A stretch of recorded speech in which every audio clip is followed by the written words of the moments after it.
الحمد لله رب العالمين، والصلاة والسلام على رسول الله الأمين وعلى آله وأصحابه ومن اهتدى بهديه واستنى بسنته واستقام على شرعه إلى يوم الجمع والدين.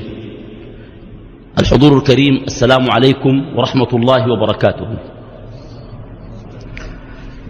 من أوجب الواجبات وأفضل القربات الرد على شبهات أهل البدع والتصدي لهم، وذلك من صيانة الملة ومن حراسة الأمة.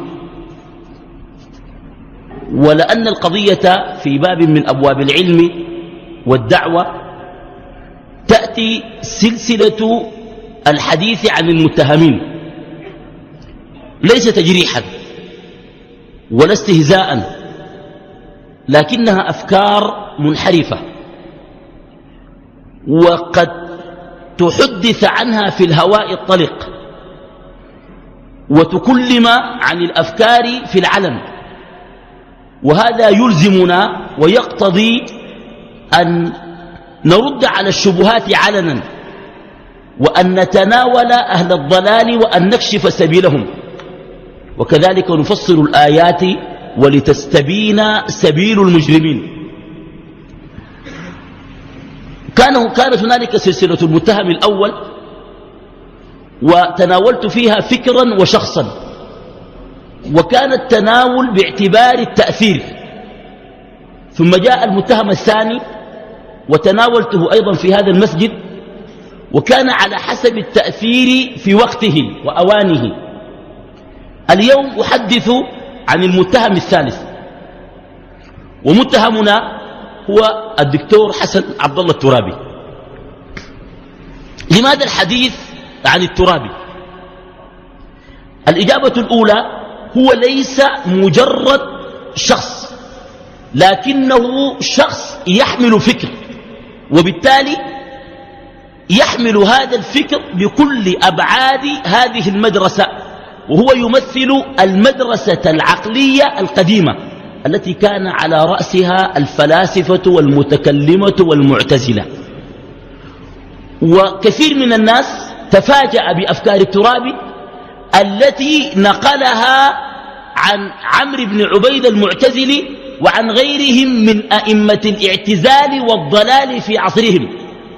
وبالتالي نحن لا نتحدث عن الترابي باعتباره شخص عادي، إنما هو شخص يحمل فكر، وليس مجرد شخص يحمل فكر بقدر ما هو داعي إلى فكره، جريء في طرح أفكاره، لا يبالي بمخالفه.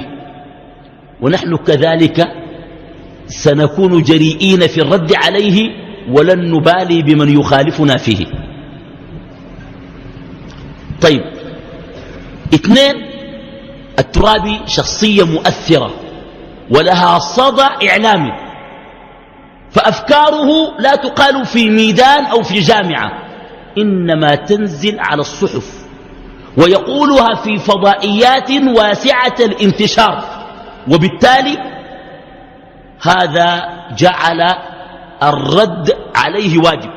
ثالثا، الترابي له أتباع قد تصل إلى درجة الحورنة، حيران، بل علاقتهم به أكبر من علاقة الحوار بالشيخ في الطريقة الصوفية، بل لا يقبلون فيه كلمة ولا يعتقدون فيه خطأ، بل يدافعون عن أفكاره بغير حجة. فأحيانا يقولون: انتوا ما فهمتوا كلامه، فهمنا انت فهمت، انت تابعه، فهمت، فهمنا. هو كلامه عالي أعلى مننا، نحن ما بنفهم، انت فهمنا. يقول لك أنا ذات ما فهمته. يا أخي ده شنو؟ طيب يا أخي ده فهم شنو؟ والله العظيم. وده تقديس بالمناسبة، يعني هذا من السوء. انت ممكن تعجب بشخصية أيا كان، رئيس حزبك، رئيس جماعتك، عالم، شيخ، لكن إياك والتقديس. يقول لك: يا أخي انتوا ما بتفهموا كلامه، يا أخي رب العالمين كلامه بيتفهم وبيتشرح وبيتفسر. ولقد يسرنا القرآن للذكر فهل من مدكر؟ رسول الله صلى الله عليه وسلم كلامه واضح. إذا كان الرسول عليه الصلاة والسلام كلام بيتفهم، القول بأن كلامه لا يفهم عيب فيه وليس منقبة له. الزول الكلام ما بيقدر يفهم الناس، ده معناها عاجز عن التعبير، ضعيف في البيان، أو يستعمل العمومات، دائما يستعمل العمومات ولا يحدد أفكاره بوضوح. هذا إشكال. النقطة الرابعة، الترابي شخصية لها مميزات، وهذا من باب الإنصاف ولا ننكر هذا. طيب، أولا رجل ذكي، والقول بأنه ذكي صفة موجودة فيه، ولكن قد يكون الذكاء سببا للضلال وقد يكون سببا للهداية. ثانيا يحمل شهادات عليا لكن في القانون. ثالثا له المقدرة على الإثارة وعلى طرح الأفكار بقوة، زايد أنه يحسن التلاعب بالألفاظ. طيب، نقف شوية مع الترابي. هو حسن عبد الله الترابي الذي ولد في كسلة سنة 1932 ونال بكالوريوس الحقوق سنة 55 والماجستير من لندن في 57 والدكتوراه من السربون في فرنسا 64، وعاد وعمل في كلية القانون في جامعة الخرطوم، وكان في يوم من الأيام عميدا لها، وقاد بعد ذلك تيار الإخوان المسلمين، وانفصل بعد ذلك عن التنظيم العالمي للإخوان المسلمين لاحقا، وكون في 85 الجبهة الإسلامية القومية وخاض بها الانتخابات، وفي حقبة النميري تولى بعض الحقب والمناصب السياسية والدستورية، إلى أن ظهر في عهد الإنقاذ مفكرا ومهندسا ومؤسسا لحركة الإنقاذ.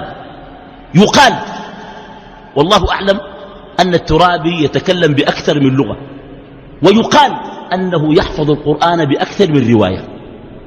هذا الذي أشيع عنه حتى صار هذا من المسلمات عند الناس، وهذا من أسباب إعجاب كثير من الناس به. يعني واحد حتى لو ناقشته يقول لك يا أخي الترابي بيحفظ القرآن ب7 روايات. منو قال؟ الذي أعرفه أنه قد يحفظ القرآن برواية أو بروايتين على الأكثر، وحتى ولو كان يحفظ القرآن ب7 روايات هذا لا يعطيه جواز مرور وأحقية أكثر من الصحابة في أن يجدد وأن يشرع وأن يغير في أحكام الدين، لأنه مهما حمل من الشهادات العليا لن يكون أعلم من رسول الله صلى الله عليه وسلم الذي يناقض الترابي أقواله بوضوح.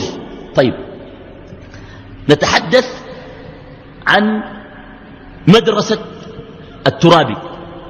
الترابي ليس صاحب مدرسة جديدة ولا مدرسة متفردة، ينتمي إلى المدرسة العقلية أو ما اصطلح عليهم في العصر بالعصرانيين الذين يلائمون بين الإسلام وبين العصر.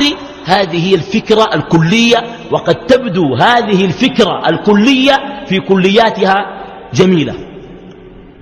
قديما تأسس فكر المعتزلة، وعندي بلا تردد الترابي امتداد للفكر المعتزلي. وحديثا هو ينتمي إلى مدرسة سيد أحمد خان الهندي الذي ولد سنة 1817 وتوفي 1898، والذي ذهب إلى أوروبا وانبهر بحضارتها فجعل يطوع الشرع وينكر كل ما يخالف العقل، فأنكر القبلة وأنكر الزكاة، وأنكر حتى الصلاة، وأنكر الجن، وأنكر الملائكة، وصار يقول أن البشرية قد وصلت إلى مرحلة الرشد فلا تحتاج إلى هدي الوحي. ده سيد أحمد خان. الترابي يقول أنه مجدد، والتجديد الصحيح هو إحياء الدين في نفوس الناس، وليس الإتيان بدين جديد. إن الله يبعث لهذه الأمة على رأس كل 100 سنة من يجدد لها دينها، فكان أول مجدد عمر بن عبد العزيز، وعد الشافعي مجددا، وبالتالي يعلم أن المجدد هو الذي يربط الناس بالدين ويحيي الدين في نفوس الناس بعد أن اندثر. طيب، أود أن أتحدث عن علاقة فكرية متشابهة بين الترابي وبين محمود طه. الشبه أن الترابي يجدد ومحمود طه يجدد. ومحمود طه كان يدعو إلى وحدة الأديان، والترابي يدعو إلى وحدة الأديان. محمد طه كان يدعو إلى ترك الحجاب، والترابي يدعو إلى ترك الحجاب. محمد طه لا يبالي بالاختلاط، والترابي لا يبالي بالاختلاط، بل يرى أن الاختلاط هو الذي يولد العفة والطهارة. هكذا قال، هو قال كده، قال ما ممكن نجيب عفة. حتى في محاضرة شهيرة في منتصف الثمانينات قال في جامعة الدولة الإسلامية: لو كان الأمر بيدي لجعلت الطلاب مع الطالبات في جامعة أم درمان الإسلامية، لأننا إن أردنا أن نحافظ على الأخلاق والطهارة والعفة علينا أن نخلط بين الشباب والشابات. وده أصلا لا يقول به عاقل. الآن الجامعات المختلطة الحاصل فيها شنو؟ هذا كلام أصلا ما صحيح. وبالتالي محمود طه يقول: العفة عفة الضمير وليس عفة الثوب. وبالنسبة محمود طه برضو أنكر الزكاة وأنكر الحج وأنكر الصلاة وهكذا. طيب، أنا بعد يا دوب حتكلم عن الترابي. ما هي مآخذنا عليه؟ سميتها ملامح الفكر العقلاني أو المدرسة العقلية عند الترابي. أول شيء التأثر بالتيار الغربي والانهزام أمامه. الترابي يقول في كتابه المرأة بين تعاليم الدين وتقاليد المجتمع صفحة 27، يقول: الحجاب خاص بنساء النبي صلى الله عليه وسلم فقط. وقال: للمرأة أن تختلط بالرجال وأن تستقبل ضيوف الأسرة بغير تردد. وقال: لو أن العزلة مفيدة، عزلة المرأة عن الرجل مفيدة، غير أنها تحرم المرأة من فوائد الاجتماع فتتضرر المرأة ويتضرر المجتمع. الكلام ده قالوا صفحة 37. فالظاهر جدا أنه يركز على قضية المرأة. طيب، محمد طه كان بيقول شنو؟ يقول: السفور هو الأصل، وبالتالي الرسالة الأصلية السفور، ورسالة النبي الطارئة كلام محمد طه الحجاب، وهو يريد أن يرجع الناس إلى الرسالة الأصلية. ده محمد طه. وكان يقول: ما في الشريعة طلاق ولا مهر ولا مثل هذه الأمور. طيب، الترابي في تأثره بالحضارة الغربية والتيار الغربي يقول قال: ولا ننكر أن في الغرب موسيقى كلاسيكية هادئة تهذب النفس وترقى بالوجدان. قال في موسيقى كلاسيكية هادئة بتهذب النفس وترقى بالوجدان. ده صفحة 17. تحدث الترابي عن الفن، قال: وأعرف الفن الكلام ده صفحة 16 السطر رقم 12. قال والفن الذي أعنيه الغناء والرقص والتمثيل وباقي أفرع الفن، ولا بد أن نستفيد منه في شعب الإيمان والتوحيد. طبعا دي ذاتها كبيرة شديدة. ياخذ الفن قول انت جوزته، اتدخلوا في العقيدة شنو، واتدخلوا في شعب الإيمان شنو. طيب يقول الترابي كلام خطير جدا مع جريدة المحرر اللبنانية، أجرت معه حوار العدد 263 من الجريدة. كان ذلك في الأول من أغسطس سنة 1994. قال الترابي القول بأن الجهاد ماض إلى يوم القيامة تجاوزه الفكر الإسلامي الحديث. كون الجهاد ماض إلى يوم القيامة قال تجاوزه الفكر الإسلامي الحديث. يا أخي كيف يتجاوزه؟ هو قول النبي صلى الله عليه وسلم فيما روى أهل السنن الجهاد ماض إلى يوم القيامة لا يبطله جور جائر ولا عدل عادل. فبالتالي ظاهر جدا أن الترابي متأثر بالمدرسة العقلية المنهزمة من حضارة غربية. ثانيا من أعظم ملامح هذا الفكر نسف الأصول الثابتة. وللترابي ودي أخطر حاجة موقف حاد من السنة النبوية، وأنا أراه متناقض. كيف؟ الترابي ينكر ويرد الأحاديث الصحيحة في البخاري ومسلم، ويستدل على إمامة المرأة للرجال بحديث في سنن أبي داود ضعيف. يعني أنت لو عندك موقف من السنة خلي عندك موقف من السنة رسمي، ما تأخذ اللي بينفع معك ولا ما بينفع معك. بالتالي يمكن أن نحاكمه إلى فكره، نقول حديث أم ورقة ليس بأقوى من بقية الأحاديث التي رددتها. أخطر شيء في الترابي أن له موقف حاد من السنة. طيب نثبت وندلل حتى لا نتهم. للترابي محاضرة شهيرة جدا كانت يوم 12/8/1982، كانت في الديوم الشرقية مع طالبات جامعة الخرطوم، مع طالبات الجامعة. تحدث في هذه المحاضرة بأشهر قضية وجه بها الترابي، وهي قضية الذبابة. حديث الذبابة في البخاري. قال في المحاضرة دي بالغ مبالغة شديدة، قال لو أن طبيبا كافرا أخبرني أن الذبابة تحمد الجرثوم ورسول الله قال تغمس، فإني آخذ بقول الطبيب الكافر ولا أجد في هذا حرجا البتة. كده بس دي ألفاظ شفتها، ولا أجد حرجا في هذا البتة.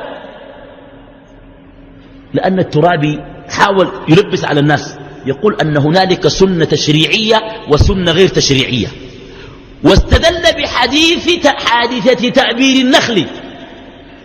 وابن تيمية وابن حجر قالوا لم يأمر النبي صلى الله عليه وسلم أصحابه أن لا يؤبروا، إنما كان هذا ظنا منهم، أنتم أدرى بأمور دنياكم. أما الأصل في أفعال النبي صلى الله عليه وسلم وأقواله كلها أنها للتشريع إلا ما خص هو، حتى ما فعله باعتبار بشريته وجبلته يمكن أن يؤخذ منه حكم هو الإباحة.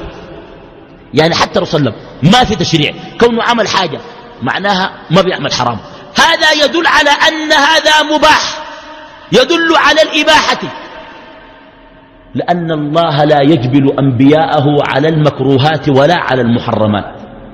حتى الجبلة، طريقة النوم، طريقة القوم، الأكل، الكلام، الضحك، ما بيعمل حاجة فيها حاجة كعبة. فأقل ما يستفاد من أفعاله الجبلية أن هذا يمكن أن نقسم أنه مباح، والإباحة حكم شرعي من الأحكام الشرعية الخمسة الإباحة حكم شرعي وتؤخذ من الشارع. طيب في حديث الذبابة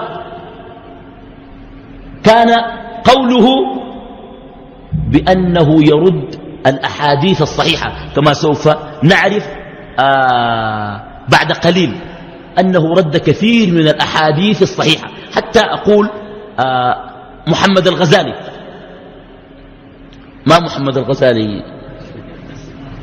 أخونا يعني هذا، لا، محمد الغزالي المصري له كتاب يسمى مستقبل الإسلام صفحة 82 يقول: إذا ذهبت إلى كوريا فلا تفتي بتحريم أكل لحم الكلاب.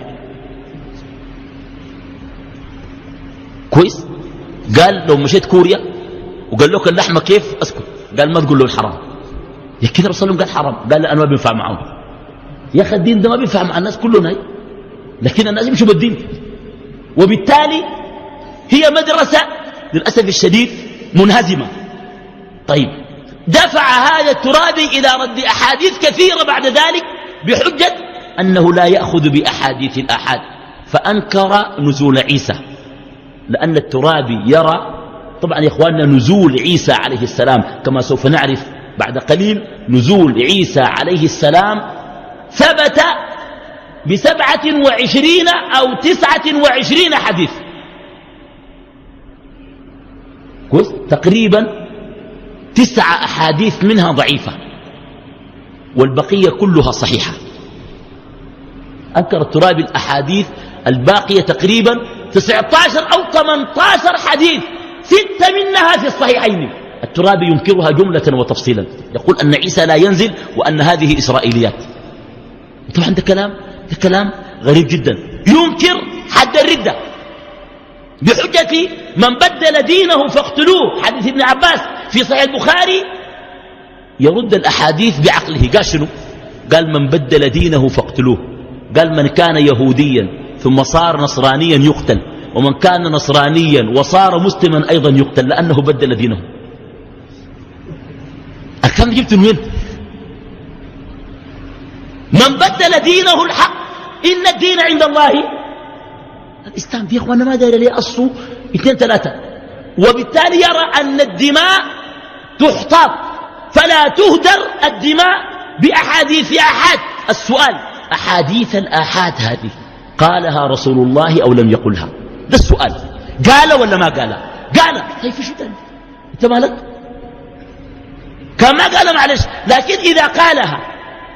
طيب أقول لك حاجة كده، ركز معي. الأخذ بحديث الآحاد لا يؤخذ بحديث الآحاد لا في العقائد ولا في الدماء. ده كلام الترابي، صح؟ ده قول منه الترابي، رواه منه عن منه. أقول لك قول خلي حديث الآحاد. الحديث الضعيف أقوى من هذه المقولة. أعرف شنو؟ لو عندنا حديث ضعيف المقولة دي ذاتها كأنها مسلمة. يا أخي المقولة دي باطلة 1,000,000%. القول بأنه لا يؤخذ بأحاديث الآحاد التي قالها رسول الله صلى الله عليه وسلم، لا يؤخذ بها لا في الاعتقاد ولا في الدماء. هذه المقولة نفسها تتحدث هذه المقولة عن أمر اعتقادي، والمقولة تؤطر لنا إطارا اعتقاديا نأخذ به ديننا. إذا كان أنت ترفض الأحاديث في الاعتقاد، نحن نرفض كلامك هذا في عقيدتنا. وبالتالي أستغرب جدا لهذا الكلام. طيب ينكر طبعا يا إخواننا، شوفوا الترابي أنكر نزول عيسى. في ناس طوالي قالوا إنه الترابي عمل محاضرة في جامعة البحر الأحمر يوم كده وجابوها في الجرايد، قالوا الترابي أنكر نزول عيسى. الترابي أنكر نزول عيسى قديما في كتابه قضايا التجديد نحو منهج أصولي صفحة 77، قال أن عيسى عليه السلام لا ينزل في آخر الزمان. طيب طبعا يا إخواننا الأدلة التي استدل بها الترابي أنا عندي ضعيفة جدا، الترابي يقول ربنا توفى عيسى، يا عيسى إني متوفيك ورافعك إلي. أقول له سؤال بسيط، الآية دي الرسول عليه الصلاة والسلام مرت عليه ولا ما مرت عليه؟ مرت عليه. بعد ده في 18 حديث قال بينزل. كيف ما إخواننا؟ الآية دي أول ما أنزلت على من؟ على رسول الله صلى الله عليه وسلم. طيب من الذي قال بنزول عيسى عليه السلام؟ هو رسول الله صلى الله عليه وسلم. الترابي استدل بالآية دي كأنه جاب حاجة كبيرة شديد.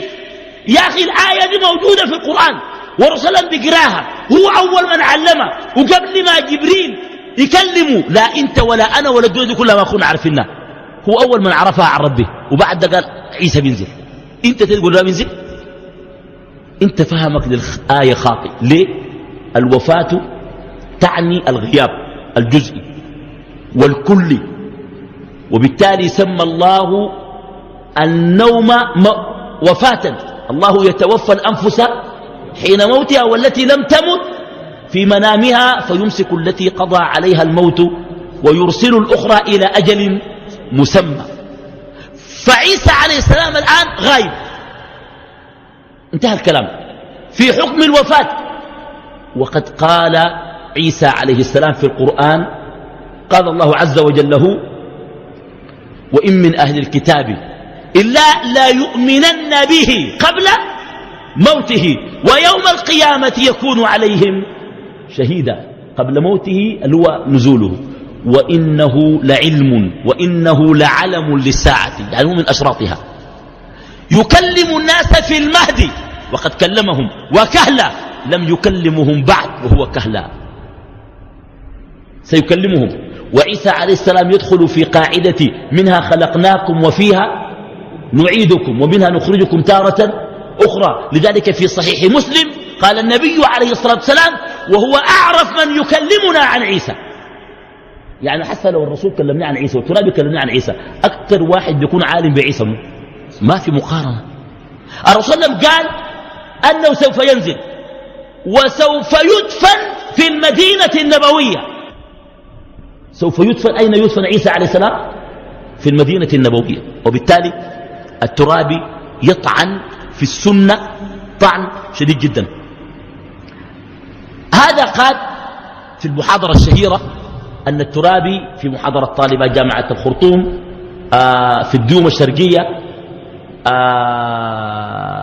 يوم 12/8/1982 دي اللي قال فيها بالألفاظ أن النبي صلى الله عليه وسلم ليس معصوم من الصغائر. وقال قوله تعالى: ووجدك ضالا، يعني قال ده لفظه بس، أنا عشان ما أظلمه، الكلام لما يقوله ذاته يكون كويس. بلفظه قال بيعمل حاجات صغار. هو قال كده صغار، قال كده، هو قال صغار. وهي التي قال فيها أن ذنون شرد، قال شرد، ده كلامه هو. وقال أن إبراهيم شك في قدرة الله، وأن موسى قتل نفسا، واستدل بآية فعصى آدم ربه فغوى، واستدل بأن الله قال لنبيه: ليغفر لك الله ما تقدم من ذنبك. قال له ذنبك دي ألفاظه، ده كمان حديث ضعيف. قال كده قال تمشوين دي آية، ده كمان حديث ضعيف. والذنب هنا فعل النبي لخلاف الأولى في مسألة اجتهادية. في الأسرى أعطاه الله خيارات، إما منا وإما فداء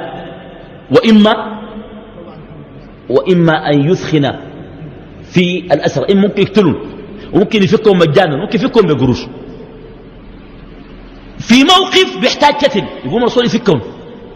النبي صلى الله عليه وسلم لم يخرج من الخيارات التي أعطاها الله إياه له، لكنه اختار خلاف ما هو أولى في الواقعة. هذا هو قوله تعالى: ليغفر لك الله ما تقدم من ذنبك. وفي هذه المسألة نقول أن الترابي ينكر نزول عيسى. المدرسة التجديدية عموما ينكرون حد الرجم.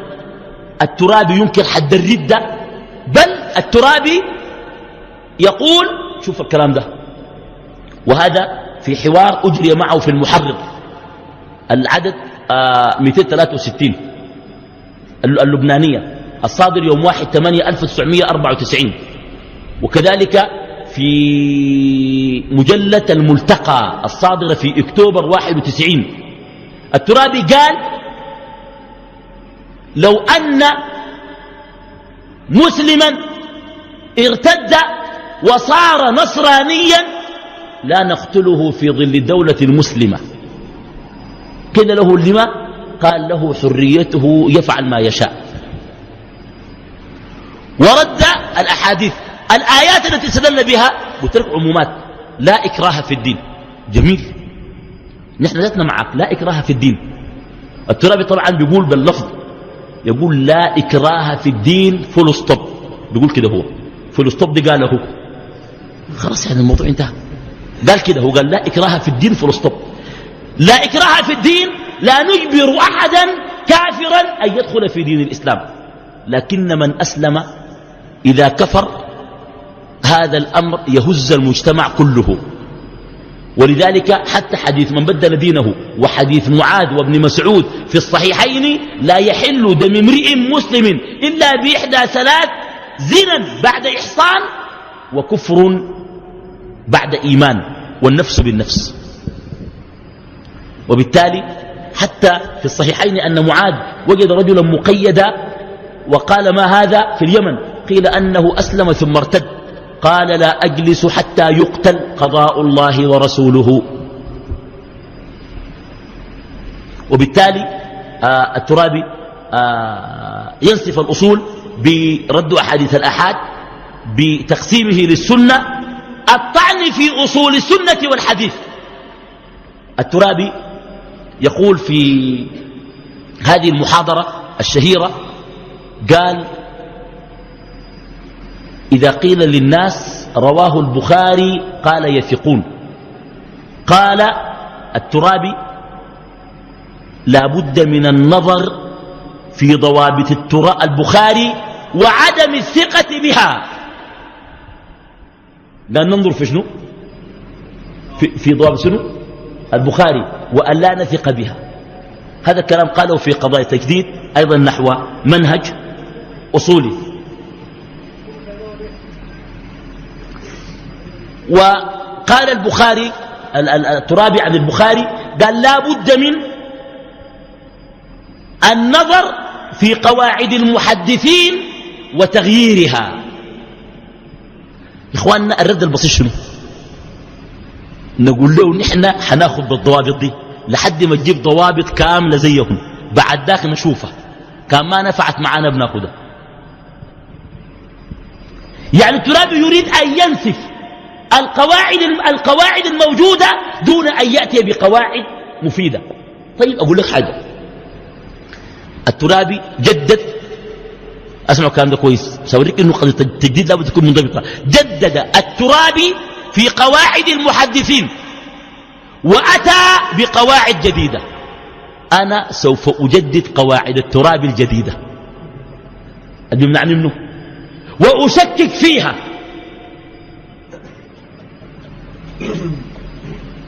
في زول بمعنى هو جدد قواعد المحدثين المستنبطة من الكتاب والسنة كويس. وبالتالي قال شنو؟ شوف القواعد الجابة، جاب قاعدة واحدة ومن ما جابها نحن رديناها. قال مثلا ننظر في الحديث الذي رواه الصحابي، إذا كان للصحابي مصلحة في رواية الحديث رددنا الحديث، كحديث أبي هريرة في الصحيحين أنه لا يتخذ كلب إلا لصيد أو حرث، ذلك لأن أبا هريرة كان ذا حرث، فبالتالي نرد الحديث. السبب ما في إسناد، لأن أبو هريرة عنده حرث، وبالتالي أبو هريرة روى الحديث لمصلحة في نفسه، بالتالي صار الحديث عند الترابي ضعيفا. ده شو ده يا ناس؟ والله أنا استغربت. والله أنا استغربت شديد. ده كلام شنو؟ قال من القواعد ننظر إلى الصحابي وراوي الحديث إن كانت له مصلحة في رواية الحديث رددنا الحديث. يا أخي ممكن تكون عنده مصلحة والحديث صحيح، هذا لا يرتبط بالمصلحة، يرتبط بمدى عدالة الصحابة. وبالتالي أنا أطرح سؤالا أرجو أن يصل الترابي، هل الصحابة عند التراب عدول؟ هل الترابي يرى الصحابة عدولا؟ هذا فيه إشكال كبير جدا. طيب أيضا نصف الأصول تكلم عن الأحاديث وكيف الترابي يتكلم معها وكيف ينظر إلى عصمة الأنبياء. طيب ثالثا في نصف الأصول أو في في في في في ملامح في نصف الأصول الترابي عنده موقف من الأدلة الشرعية، عنده مقولتين مزعجات جدا. المقولة الأولى صفحة 127 من كتابه قضايا التجديد نحو منهج أصولي، والموقع الثاني أو المقولة الثانية في كتابه قضايا التجديد نحو منهج أصولي صفحة 64. طيب يقول الترابي وللشريعة قابلية للتجديد في طبيعتها وفي نصها. قال الشريعة بتتجدد في طبيعتها وفي نصها. طبيعتها دي ممكن نلقى له فرقة، لكن نصها دي شنو؟ مزعجة جدا، عبارة مزعجة وموهمة. لو قريت الكلام زي ما قال ناسه ما حتفهم، لا انت حتفهم ولا ناسه حيفهم، حيكون هو فاهم الكلام ده بس، لكن الكلام مريب. يقول وللشريعة قابلية للتجديد، يعني تجدد الشريعة، قال في طبيعتها وفي نصوصها. لو قال الشريعة بطبيعتها متجددة ومواكبة ممكن أنا ألقى له مخرج وده صحيح، لكن أن تكون الشريعة ذات قابلية لأن تجدد في نصوصها هذا كلام غير سوي.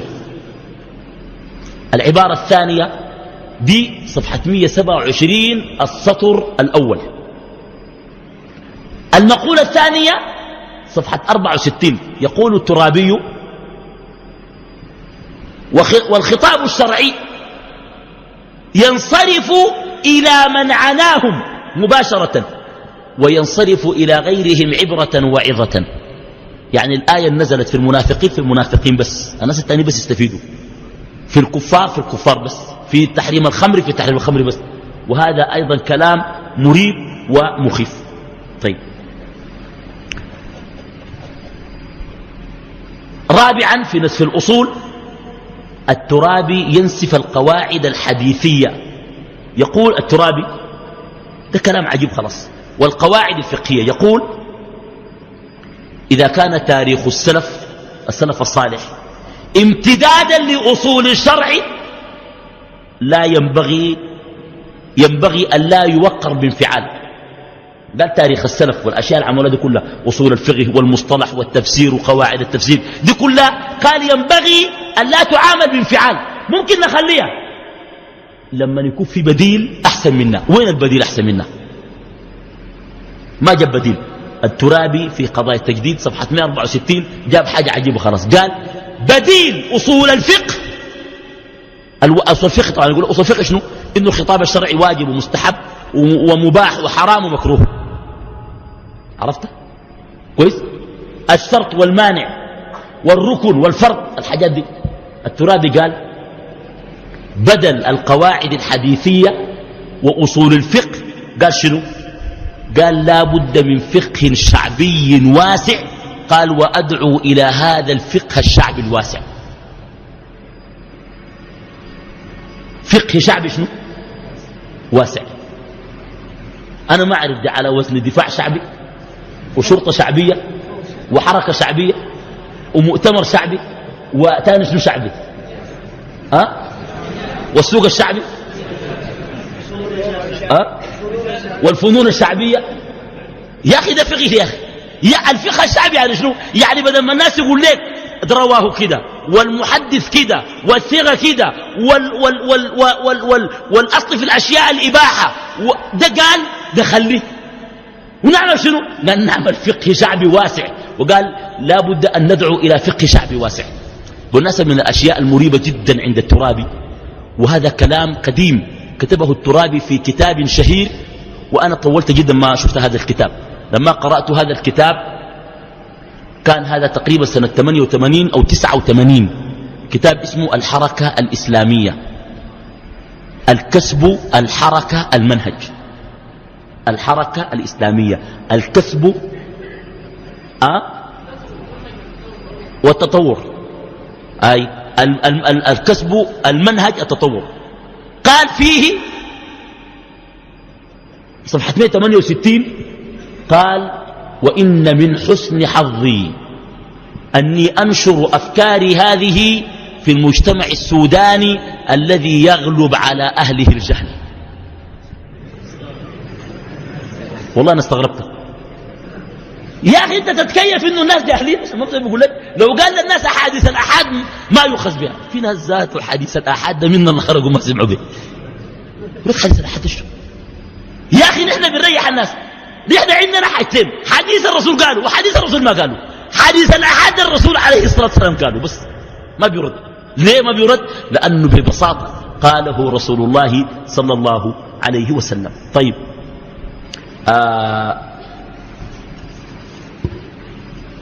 الترابي النقطة الخامسة وفهمه للعقيدة. العقيدة عند الترابي، الترابي أنا أعلم أنه لا يرتاح ولا يميل إلى الفكر الصوفي باعتبار الطبيعة التجديدية، والفكر الصوفي فكر تقليدي قديم. لكن عجبت له في كتابه حوار الدين والفن صفحة 11 لما تكلم عن الفن الإسلامي قال: والقباب مظهر من.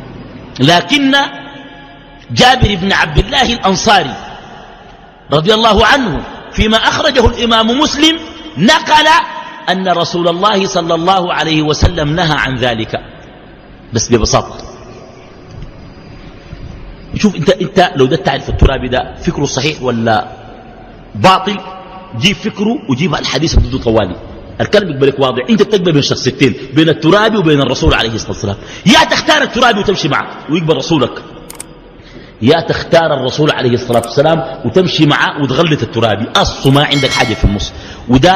ودي رسالة لأتباع الترابي وللمعجبين به أن لا يبالغوا وأن لا يغالوا في الإعجاب به إلى درجة تفضيله على رسول الله صلى الله عليه وسلم.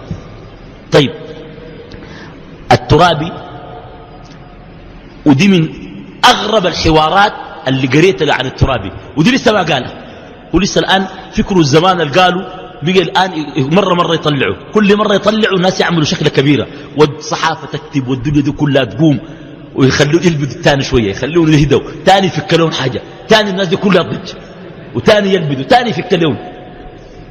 نحن اللي بنفكوا لكم كله بس تفتحوا. ثاني بعد ما هم يقول الترابي قالوا دي جريدة الرأي العام ودي جريدة الصحافة. يا ناس انتوا بتقروا جريدة المستقلة في العدد رقم 25 الصادر يوم 22/8/94 الترابي قال لابد من إدخال الفن في العقيدة. قال ندخل الفن في شنو؟ في العقيدة. ندخل الفن في العقيدة. يا إخوان العقيدة، قول الفن ده حلال، واجب، مستحب، قول واجب من العقيدة. هو إخواننا العقيدة من أبسط الأبجديات عند اليهود والنصارى والمسلمين وعند كل أصحاب العقائد وعند الشيوعيين. العقيدة توقيفية. العقيدة دي أصلا بتكون محددة، يسموها عقيدة ليه؟ لأن الإنسان يعقد عليها شنو؟ قلبه. دي العقيدة. قال شنو؟ قال لابد من إدخال الفن في العقيدة، وقدوتي داود عليه السلام ومحمد صلى الله عليه وسلم. دي والله ما صدق فيها كويس في المسألة دي. نعم. وقال في نفس الجريدة: وكان محمد صلى الله عليه وسلم يحب الموسيقى. والله ما كان بيحبها، وحرمه ومنعه. قال الجرس صوت الشيطان، رواه مسلم. الجرس ده قال ما كان بيحبه رسول الله. أبو بكر لما لقى دفوف جائزة، الدف جائز ده، قال أمزمور الشيطان في بيت رسول الله؟ ما قال له ليس هذا مزمور شيطان، إنما قال دعهما فإن اليوم يوم عيد في الجوار الصغار. طيب قلنا أن الترابي تحدث عن الفن صفحة 16، وقال الفن هو الغناء والرقص والتمثيل وسائر أنواعه، أنواع الفن. جا قال شنو؟ قال لا بد من إدخال الفن في العقيدة وشعب الإيمان، وده قالوا صفحة 22. اللي استغربنا له إنه ما علاقة العقيدة بالفن وإدخاله. طيب العقيدة دي الإنسان اللي عقيدته منحرفة قد يكفر. زول ما بيسمع للفن نهائي وبيكره الفن، الموسيقى والغنى والمسرح والتمثيل الرقيص. الترابي قال الرقيص لابد يدخلوه في شعب العقيدة والإيمان. بيكرهن مرة واحدة، عقيدته صحيحة ولا بيقدح في عقيدته؟ زول الكلام ده بيكره مرة واحدة. الخلل جاء في عقيدته شنو؟ وريني. مشرك مبتدع. أنا بس ما بحب أسمع الفن ده نهائي. الفن ده بأنواعه كله، لا بحب الرقيص، لا بحب الغنى، لا بحب التمثيل، لا بحب المسرح، لا كله بحبه. ده ما حبيته. الخلل في عقيدته شنو يا إخواننا؟ أنا والله مستغرب. يعني هو قال لا بد من إدخال الفن في العقيدة وشعب الإيمان، ولكن للأسف الشيء قلت لك عمومات، ما ورانا ندخل الفن في شعب العقيدة والإيمان. كيف نسوي شنو؟ ورينا. قول أعملوا كده كده كده. يرقصوا. طيب ما في ناس بيرقصوا رقيص جد، بيضربوا الفتة وبيرقصوا. ماله؟ دخلوا الرقيص في يعني دي الناس دي العقيدة صحيحة يعني، لأنهم دخلوا الرقص في العقيدة. يا أخي نحن نكسر رقيص، ونحن نكسر رقيص يا أخي. والله إخوانا ده كلام، والله أقسمت بربي أنا كان ما شفته بعيني بصدقه. يا أخي في زول عاقل عنده دكتوراه في القانون، وزول عنده أتباع قدر الليلة وباكر، وللأسف الشديد أتباع الترابي بمقاييس الدنيا ما فيهم جاهل، بمقاييس الدنيا جامعيين وحملت دراسات عليا. بل أنا عندي شيء مؤلمني ألم شديد جدا جدا، إنه الذين اختلفوا مع الترابي أخيرا في الدولة لم يتبرؤوا إلى الآن من أفكاره، وبالتالي هذا يطرح سؤالا: هل اختلفوا معه فكريا أم اختلفوا معه في السلطة؟ إذا في السلطة دي مصيبة كبيرة، إذا فكريا ده المطلوب. لأنه إخواننا الترابي كان يمثل الفكر الأساسي للحركة الإسلامية في السودان، خاصة التنظيم أن كان قائم، وبالتالي خرج الترابي. ما زال يمدح رجل في قامة الترابي، لا ينبغي أن يفعل كذا، الترابي رجل له مجاهدات وله كذا. أفكاره دي رأيكم فيها شنو؟ قال يدخلوا الرقيص والغنى والموسيقى في العقيدة وشعب الإيمان، ولسه الكلام لسه جاي. طيب الترابي يقدس العقل، وهذا أيضا من ملامح المدرسة العقلية، تقديس العقل. معظم العقلانيين زي الغزالي وزي محمد عمارة كويس، وزي الفضل حسين كويس، وزي فهمي هويدي، معظم العقلانيين يقولون أن حد الرجم إنما يحكي العادات الشائعة في زمن النبي عليه الصلاة والسلام، لكن أحاديث قال النبي عليه الصلاة والسلام وفعلها وطبقها. هل أحاديث المسلم حكايات شائعة؟ طيب أحاديثكم أنتم تكون شنو يا أخي هذا أصلا مصادم للشرع تماما. طيب إنكاره لحد الردة. ثم الترابي في حوار مشهور جدا أيضا مع جريدة الأنباء السودانية، جابوه في 3 أعداد متتالية، يوم 16 و17 و18 رمضان 1418 هجرية، قريب يعني. الترابي قال نفس الكلام، قال شهادة المرأة تعدل شهادة الرجل. وده أخذوا من رجل فرنسي اسمه شوفورناس، أخذ هذا الكلام من شوفورناس اللي هو كتب يعني كلام زي ده. قال إنه من الأشياء في الإسلام غلط إنه المرأة لا تكون نصف شهادتها نصف شهادة الرجل. بالتالي استطرد الترابي وقال القول بأن النساء ناقصات عقل ودين من الإسرائيليات، لكن قاله الرسول صلى الله عليه وسلم ورواه البخاري. الرسول عليه الصلاة والسلام قال النساء ناقصات عقل ودين، ده الرسول. بجاء الترابي قال النسوان لا ناقصات عقل ولا دين، وضحك قال ناقصات العقل لا تكلف. لكن النبي صلى الله عليه وسلم لم يقصد بالعقل الذكاء والفهم، إنما الضبط، لأنه قال ناقصات عقل لأن شهادتها شنو؟ نصف شهادة شنو؟ الرجل. والشهادة ما دايرة عقل، دايرة ضبط كيف يعني؟ فرق شنو؟ قد يجيني زول عاقل كويس وبكرفتته وما مجنون وما وده مصحة وأنا قاضي ويحدث لي في المصحف وما أخذ بشهادته، يا ألقاها متناقضة. راجل خلي مرة راجل مدير جامعة جابوا لي يشهد، ممكن ما أخذ بشهادته. ليه؟ مش لأنه ما عاقل، لأنه غير شنو؟ غير ضابط. وما شهدنا إلا بما علمنا وما كنا للغيب حافظين. أنت ممكن تلقى كلامه الأول بيناقض كلامه الأخير، أو كلامه الأخير يناقض كلامه الأول، ما باخذ به. أشعر به مضطرب في شهادته، أشعر به ما قادر يتذكر الأحداث، ما باخذ بشهادته. طيب في مرة ممكن تتذكر الأحداث وتجي تحلف في المحكمة وتقول لك الأحداث دي بحذافيرها، برضو شهادة نصف شهادة الرجل. ليه؟ لأن الحديث والآية في البقرة تتحدث عن الغالب في عموم النساء. قال تعالى فإن لم يكونوا رجلان فرجل وامرأتان ممن ترضون من الشهداء أن تضل إحداهما فتذكر إحداهما الأخرى.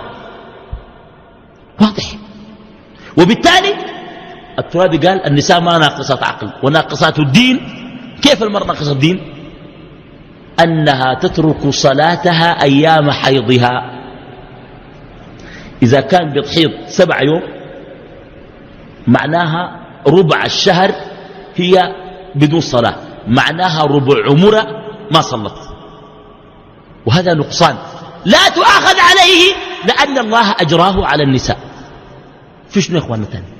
ببساطة كده. وبالتالي قول الترابي إنه النساء وده من تقديسه للعقل. طيب الترابي قال حديث ناقصات أو مقولة ناقصة عقل ودين، قال شنو؟ إسرائيليات. وحديث أم ورقة أنها أمت أهل دارها شنو؟ برضو إسرائيليات. أهرج شنو؟ يا أخي اللي بيخلي حديث أم ورقة في سنن أبي داود حديث رقم 592 وضعيف، حتى ولو الحديث صح حسن لغيره، لأن فيه عبد الرحمن بن خلاد وفيه الوليد بن جميع الزهري ذيل ضعاف. وبالتالي لو صح أنا حوريكم حديث المعطية يختلف عما قال الترابي. والله الترابي ده خطير. قال أذن لها النبي أن تؤم أهل دارها، وقال الدار تطلق على البلد الواسعة، دار فور، دار حمد، قال ممكن المرأة تأم ناس دارفور كلهم. لا إله إلا الله. يا أخي خطير الزول ده والله، خطير مرة واحدة.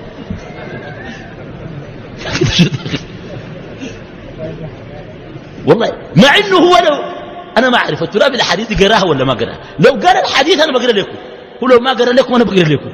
الحديث ده ما فيه قرينه انه دار البلد كلها كويس، لانه قال اتاها النبي عليه الصلاه والسلام في بيتها.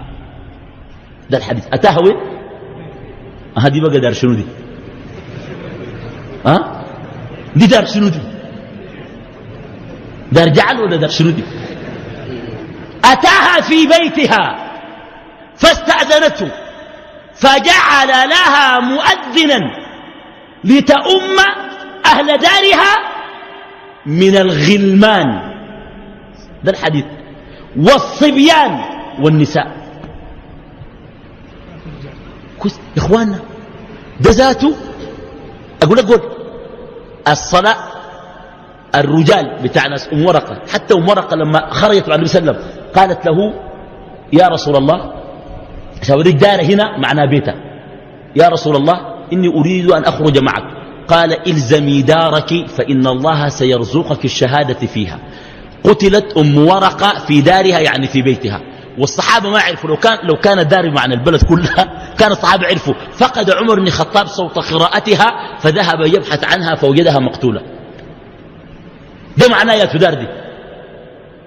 طيب الرجال، ناس البيت الرجال هم يستدلوا على أن المرأة أم الرجال. جميل. الرجال حيمشوا يصلوا في مسجد الرسول مع الرسول ولا حيقلبوا معاه؟ حيصلوا مع الرسول. إذن أهل دار ديل الناس ما مفروض عليهم صلاة الجماعة، وده ما محل خلاف.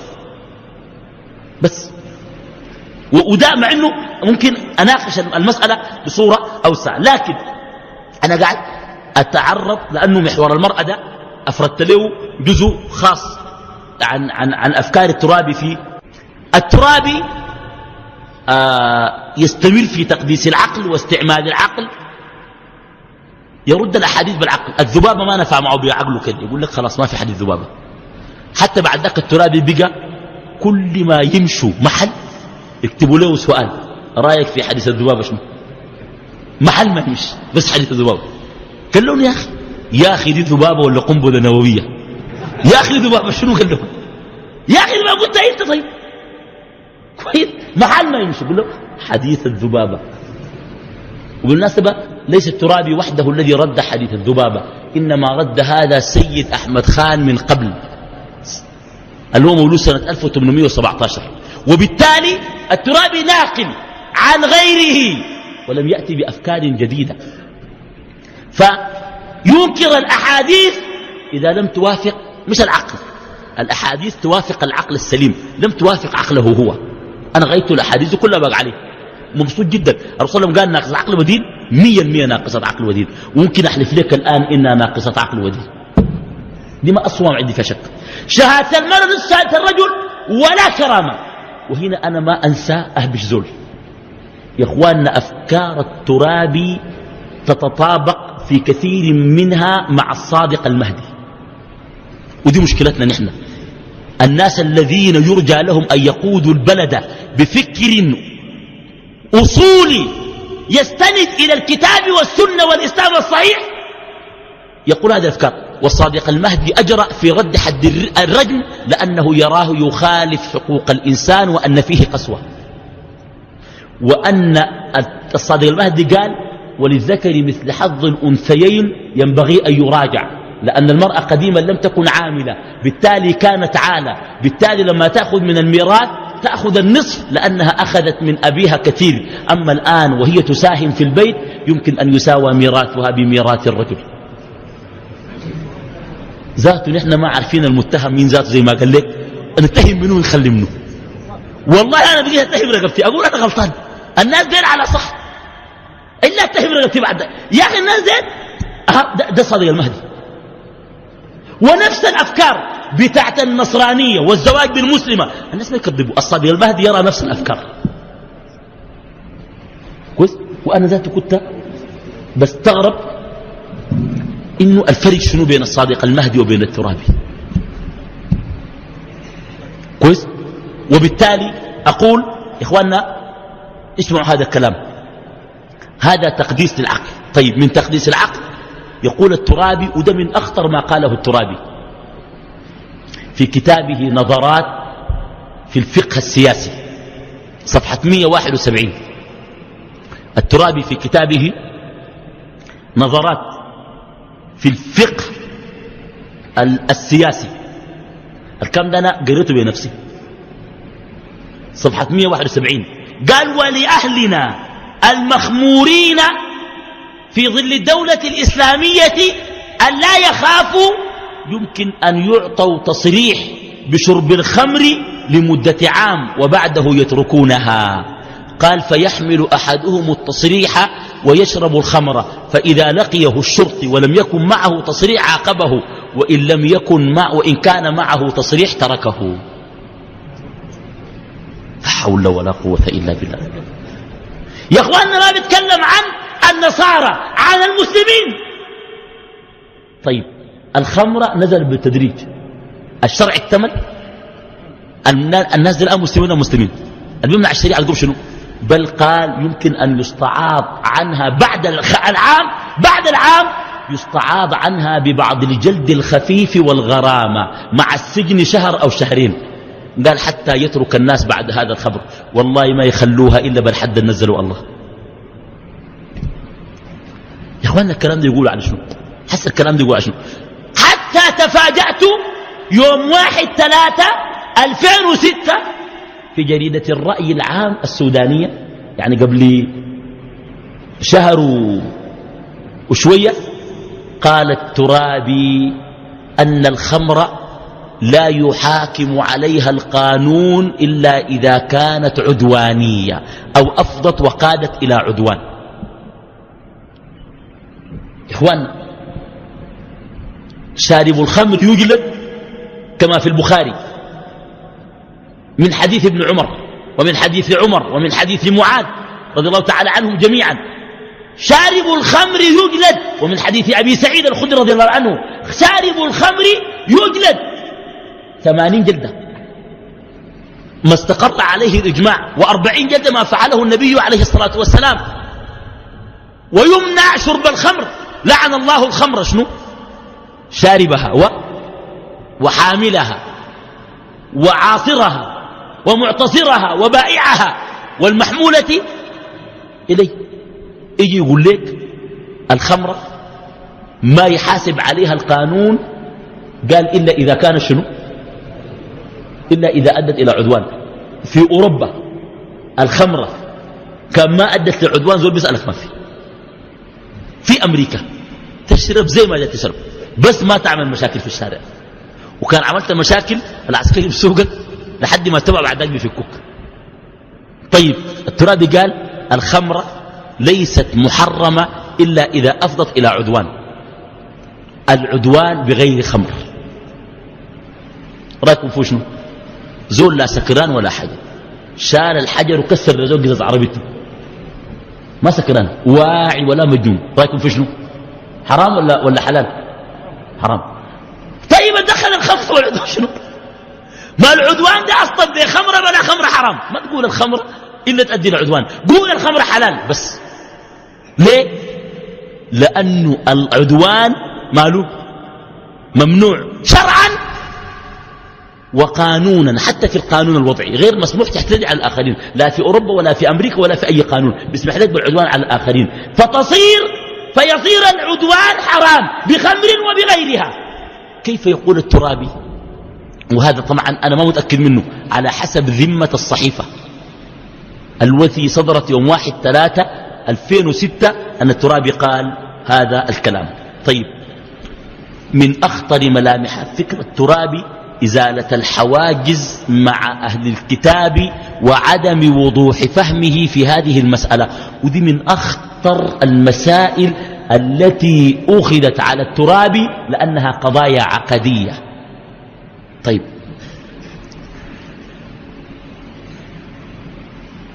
الترابي في أكثر من محفل، منها كتاب اسمه حوار الأديان التحديات والآفاق، نقل نقولات عن الترابي، صفحة 5، ومجلة الملتقى اللي صدر في أكتوبر في أوائل التسعينات، تقريبا كانت يوم 30/4/1995 يوم الأحد. الترابي قال كلام أنا بقول لكم انتم، بس انت اسمعوا، بس أنا بقول لك كلامه، ما بعلق لك، بس بقول لك كلامه زي ما قالوه وانت اسمعوا. يقول النصارى مؤمنون، قال النصارى مؤمنين. يا أخي لا حول ولا قوة إلا بالله، مؤمنين بمنو ده؟ مؤمنين بالثالوث. وأغرب شيء قال الله كفروا لكن ما نفع عنهم الإيمان. الشيء ده كيف؟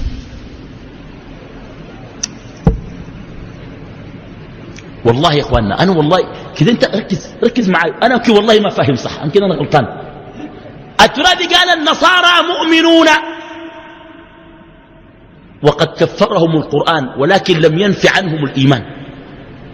والله يعني الله ما قال ما مؤمنين، يا أخي يفهموا كيف؟ طيب لي ما الكافر ده ما مؤمن، وبالتالي ربط بين الكفر والإيمان. أفتؤمنون ببعض الكتاب وتكفرون، الكفر ضد الإيمان، وتكفرون ببعض، ده من الكفر. وبالتالي قال مشي شوية، قال تكلم عن الحزب الإبراهيمي، يأسس، قال لو قلنا الإسلام النصارى واليهود بيزعلوا، لو قلنا اليهودية النصارى والمسلمين بيزعلوا، لو قلنا النصرانية المسلمين واليهود بيزعلوا. طبعا هذا بافتراض أنها أديان متساوية، ونحن عندنا أديان متساوية، عندنا دين الإسلام حق وما سواه باطل من اليهودية والنصرانية. لكن شوف الترابي يقول شنو، يقول شوف، يقول الحزب الإبراهيمي أن نجتمع مع النصارى بجامع الإرث، في بيناتنا إرث ورصيد وافر من التاريخ والعادات. قال عندنا شنو؟ رصيد وافر من شنو؟ وين ده؟ كده ورينا الكلام ده كلام عام، كلام والله سمح لما تقولوا تركبوا كلام جميل. الإرث والرصيد الوافر من شنو؟ من التاريخ وشنو؟ والعادات. الأسوأ من كده في جريدة الأنباء الجبال قلت عليك في الحوار يوم 16 و17 و18 رمضان، قال شنو الترابي؟ قال أصول الملة الإبراهيمية تجمعنا مع المسيحيين بتراث التاريخ المشترك وبرصيد من المعتقدات والأخلاق، لا نريد عصبية عداء ولكن وشيجة إخاء في الله الواحد. مما قلت الواحد دي نحن نصارى تفرقنا، لأنه إما الإله الواحد إما إله الثلاثة، الإله الواحد وين مع النصارى؟ يا إخوان الكلام ده راكب عدله ولا أنا غلطان؟ أنا كلامه ما فهمته يا ربي زي ما قالوا أصحابه، ما فهمنا كلامه. الزول ده قال، الترابي قال أصول الملة الإبراهيمية التي تجمعنا مع المسيحيين بتراث التاريخ المشترك وبرصيد تاريخي من المعتقدات والأخلاق. وين ده؟ طيب في رصيد تاريخي من المعتقدات والأخلاق. النصارى كان دينهم كويس وكانوا الحواريين مؤمنين، ده التاريخ. الآن النصارى شنو؟ الآن النصارى بيقولوا الله ثلاثة والله عنده ولد وعيسى هو الله. دين شنو يا إخواننا؟ حتى القرآن انت عارف الترابي لو جاء ترد عليه بجزء عامة، ما تمشي عشان الناس اللي ما حافظينها كلها يقول لك الآيات الثانية ما حافظها في المائدة والأنعام جزء عامة. لم يكن الذين كفروا من أهل الكتاب والمشركين منفكين حتى تأتيهم البينة رسول من الله يتلو صحفا مطهرة فيها كتب قيمة وما تفرق الذين أوتوا الكتاب إلا من بعد ما جاءتهم البينة وما أمروا إلا ليعبدوا الله مخلصين له الدين حنفاء ويقيموا الصلاة ويؤتوا الزكاة وذلك دين القيمة. إن الذين كفروا من أهل الكتاب والمشركين في نار جهنم خالدين فيها أولئك هم شر البرية. أنا بس دار الترابي يشرح لي الآيات دي، يشرح بس يشرح الآيات دي بس الآيات دي أولئك هم شر البرية. يا إخواننا شوف الخطورة تحت الكلام ده، إنه النصارى الترابي يردد أن النصارى مؤمنين كويس، ويقول الترابي بأن النصارى مؤمنون، ويقول الترابي بأن لنا رصيد. أخطر كلام قالوا بقول لك بعد شوي برضو، والله في هذا الكتاب الزول ده انت عارف حتى جاب مفهوم ما سبقه أحد حتى في التجديديين، لا ناس الغزالي ولا ناس محمد عمارة ولا ناس فهمي هويدي ولا ناس سعود مولوي دي كلهم الخير. الزول ده فاتهم كلهم. عارف قال شنو؟ قال إذا أطلق أهل الكتاب في القرآن يراد بها المسلمون واليهود والنصارى. لا حول ولا قوة إلا بالله.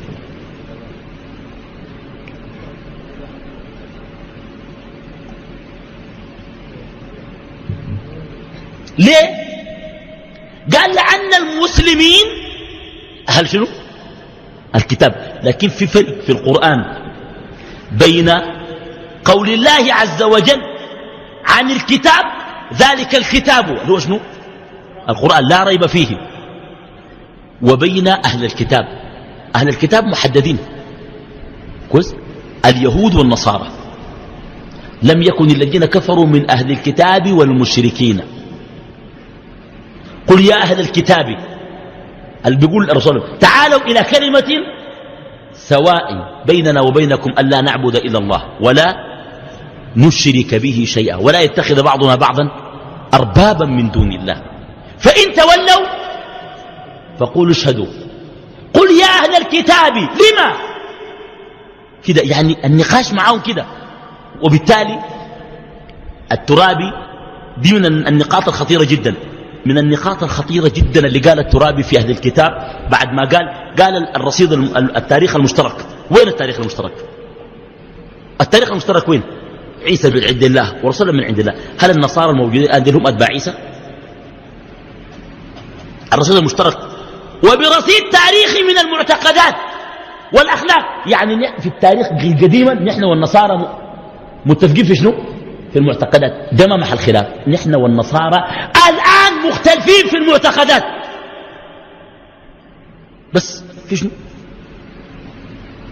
وقالوا اتخذ الرحمن ولدا لقد جئتم شيئا إدا تكاد السماوات يتفطرن منه وتنشق الأرض وتخر الجبال هدا أن دعوا للرحمن ولدا وما ينبغي للرحمن أن يتخذ ولدا. يا أخي كلام غريب. ده قال شنو؟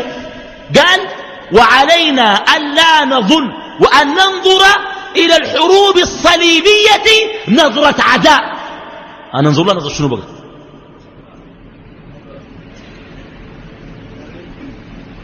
قال الحروب الصليبية. ده برضو في كتابه، في الكتاب اللي جمع المسألة دي حوار الأديان التحديات والآفاق. بعد ذاك رمى الترابي القنبلة بتاعته الخطيرة جدا، جواز زواج المسلمة من اليهودي والنصراني.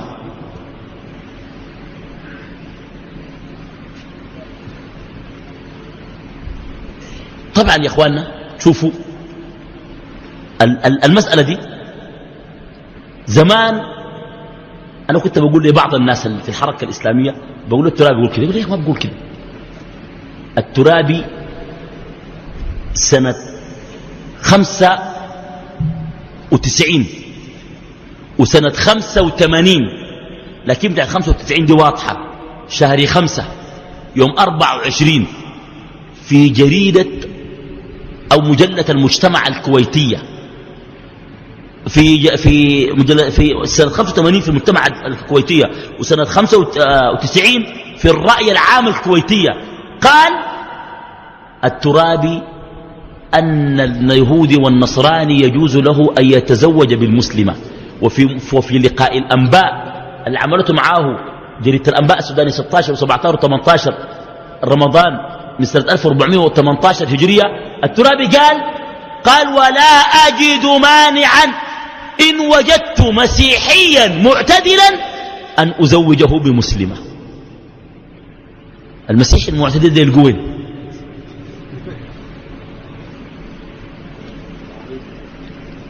ده شوف يا إخواننا، شوف الخطورة. وأنا دار أناقش هذه المسألة لأنها تنطلي على كثير من الناس.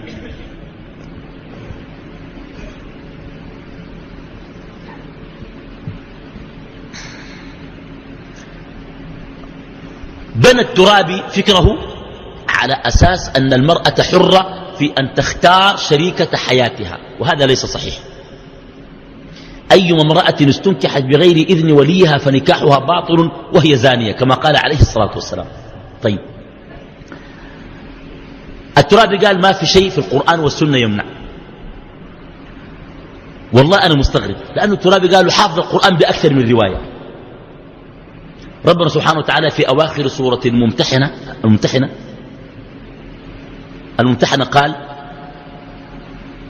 فإن علمتموهن مؤمنات فلا ترجعوهن إلى الكفار، لا هن النساء حل لهم، يعني النسوة ما بحلوا ليش شنو الكفار، ولا هم يعني الكفار يحلون شنو لهن، ولا تمسكوا بعصم الكوافر. الترابي مقر بحاجة، إنه أهل الكتاب كفار لكن مؤمنين، ده كلامه هو، قال مؤمنين لكن كفار، هو مقر إنه كفار. الآية ما قالت المؤمنين، قالت الكفار. عرفتم؟ الآية قالت شنو؟ قالت الكفار. طيب شوف الآية دي عجيبة نفسها. إن الذين كفروا من أهل الكتاب والمشركين، إن الذين كفروا من أهل الكتاب، وبالتالي ولا تمسكوا بعصم الكوافر ولا ترجعوهن إلى الكفار، لا هن النساء حل لهم ولا هم يحلون لهن. طيب الترابي قام جاب شبهة، قال فرق بين المشركين وبين أهل الكتاب. أولا لا يوجد فرق إلا إذا ذكر أهل الكتاب والمشركون. أما إذا ذكر المشركون فإن هذا، شوف قالوا لا ترجعوهن إلى شنو؟ إلى شنو؟ الكفار، والألف واللام في الكفار إنما للاستغراق والعموم، يعني عموم الكفار. لا ترجعوهن إلى شنو؟ إلى الكفار، كل من يصح أن يطلق عليه كافر. الألف واللام في الكفار للاستغراق لتفيد العموم، عموم الكفار، ودي حاجة غريبة. طيب بالتالي النصارى مشركين، لأن المشركين بيقولوا الله اثنين والنصارى بيقولوا ثلاثة. أصلا المشركين مؤمنين بالله سبحانه وتعالى وبآلهة أخرى، بيقوا مشركين. والنصارى قالوا الله ثلاثة، الأب والابن والروح شنو القدس. ده شرك وده كفر. وبالتالي حتى الآية ما اتكلمت عن المشركين، اتكلمت عن الكفار. والترابي مقر بكفر أهل الكتاب من اليهود ومن النصارى. استدل الترابي على الناس بقصة زينب بنت رسول الله صلى الله عليه وسلم، زوجة أبو العاص بن الربيع، والقصة حج عليه. القصة حج عليه كيف؟ القصة أن زينب هاجرت وصار زوجها مشرك لم يؤمن حتى أسر يوم بدر، وجاءت زينب وفدت زوجها، هو في جهة وهي في جهة. لما أراد أن يزورها قال لها النبي صلى الله عليه وسلم لا يخلصن إليك، يعني ما تمكني من نفسك،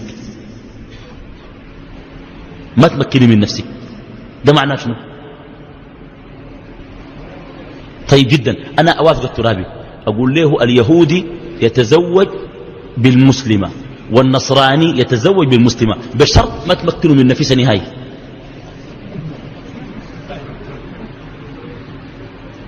بس خلاص ما في مشكلة، نطبق الكلام ده.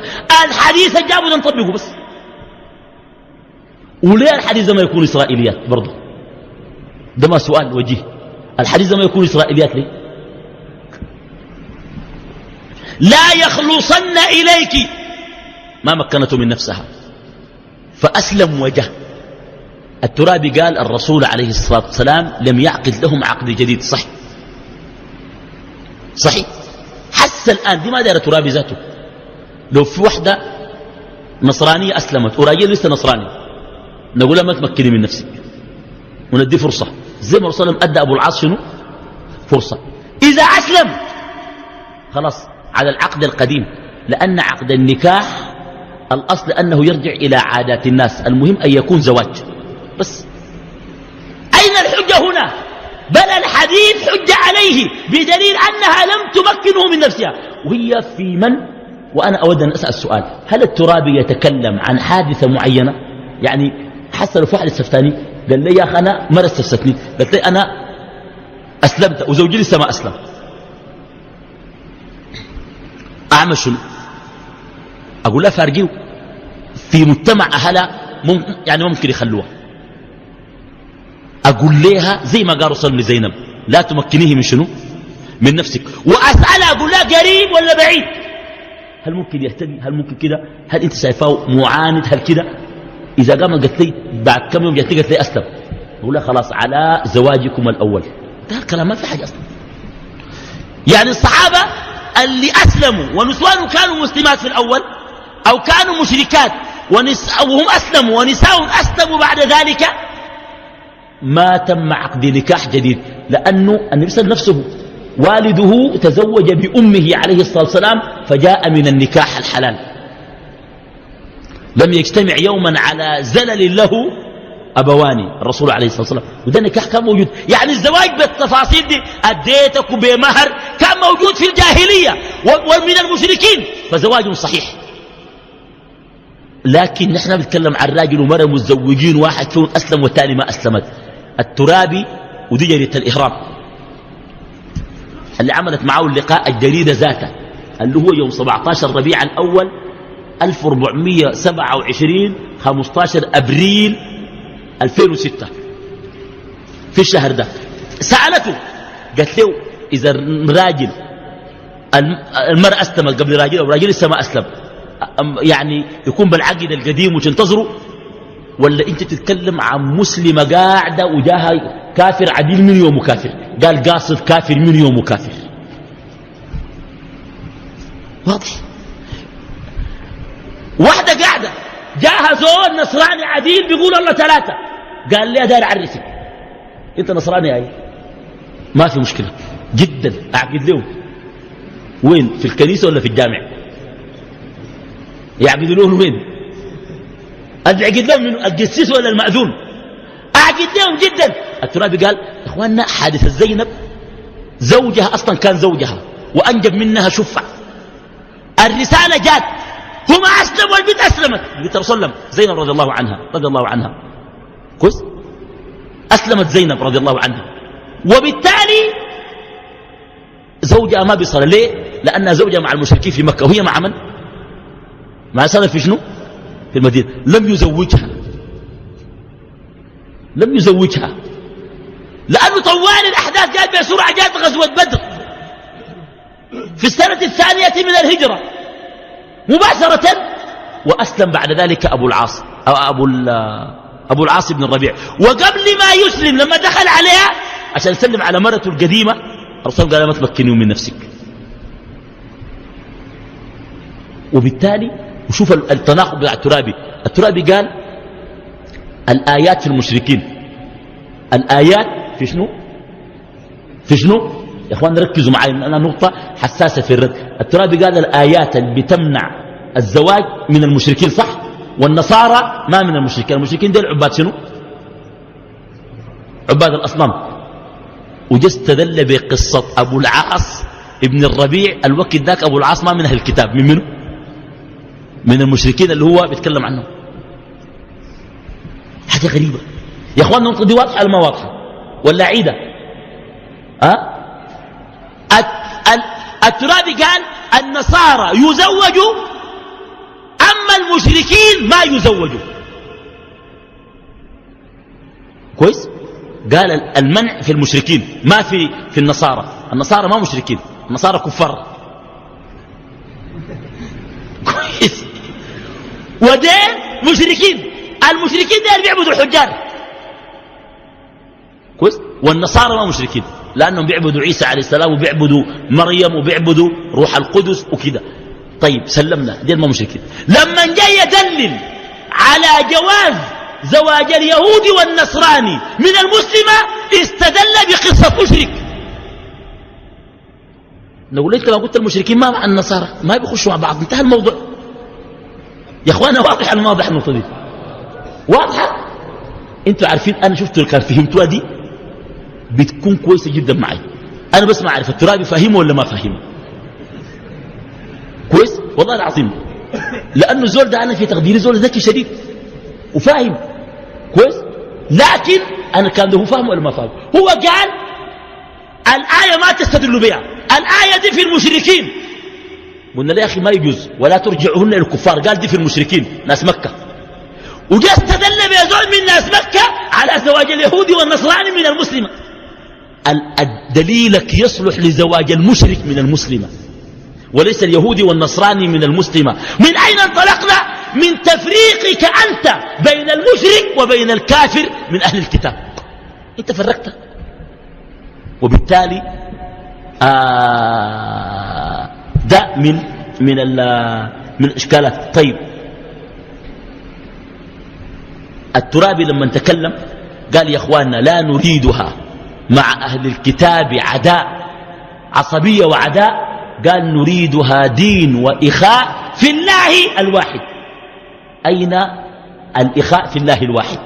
هل المسلمين والنصارى كانت بتآخوا في الله الواحد؟ أصل يا يتآخوا في الله الواحد يا يتآخوا في الله الثلاثة، يا أصل فيها وذين. إذا آخوا في الله الواحد معناها بيقوا هم شنو؟ مسلمين. كان ما مسلمين بيكونوا كافرين بالرسول عليه الصلاة والسلام بس، وبيبيشوا النار بعد برضو كفار. وكان نحن مشينا معهم في الثلاثة معناه يا أخي كيف. الكلام ده قالوا في مجلة المجتمع الكويتية يوم 18/85 في العدد رقم 636. طيب من ملامح فكرة الترابي عدم الوضوح مع أهل الضلال والبدع والإلحاد. أنا حنقول لك مقولة للترابي أنت حتحتاج. في جريدة المحرر اللبنانية في العدد رقم 263 قال الترابي ماركس الذي أصلا تأسست الحركة الإسلامية لمحاربة الفكر الشيوعي، ماركس وإنجلز لا نتعامل معهم بالحب والكره لأنهم جاءوا لمحاربة الظلم الاجتماعي.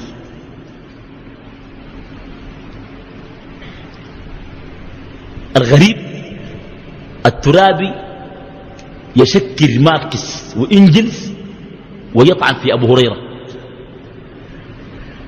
دي أنا ما راكبة لي في راسي. واحد في المحاضرة الشهيرة بتاعت عندهم محاضرتين، واحدة كان لطالبات جامعة الخرطوم، واحدة في مجمع شنبات، وواحدة لطالبات ام درمان الإسلامية. قال شنو؟ قال وإبراهيم عليه السلام كان مشركا يبحث عن الله فيعبد القمر تارة ويعبد الشمس تارة ويعبد الكواكب تارة أخرى. وطبعا يا إخواننا ده ضعف شديد وسطحية، لأن إبراهيم لما رأى كوكبا قال هذا ربي كان في مقام مناظرة وليس في مقام نظر. في مقام مناظرة عشنو؟ يعني كان بيقنع في الناس، زي كسر الأصنام وخلى صنم واحد. لما قالوا من فعل هذا بآلهتنا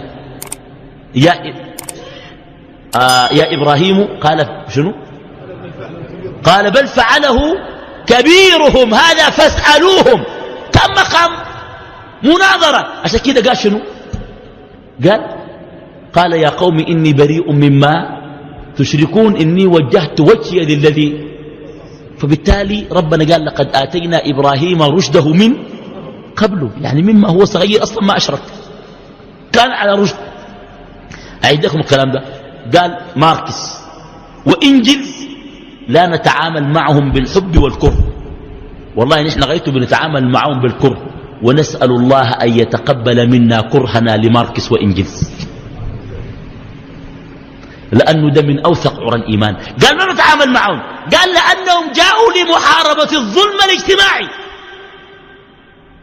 يا أخواننا دي حسة أنا داير زول من الناس يشرح لي الكلام ده، أنا ما فاهمه، هو داير واحد يفهمني كده، دايرين زول يفهمني الكلام على شنو. واضح يعني، هو ذاته كلامه بالعربي واضح. طيب، وفي نفس الجريدة قال لست شيعيا ولست سنيا، لست شيعيا ولست شنو سنيا. طيب، النقطة الأخيرة الترابي وقضايا المرأة.